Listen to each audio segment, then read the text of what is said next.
আঙ্গুলে আঙ্গুল ছুঁয়ে শেখালে তুমি জীবনের পথ চলা। নিজে না খেয়ে তুমি খাওয়ালে, শেখালে কথা বলা।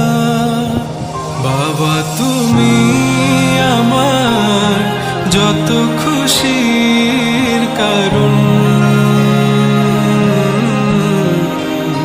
বলো তোমার মতো করবে কে শাসন। বাবা তুমি আমার বেঁচে থাকার কারণ।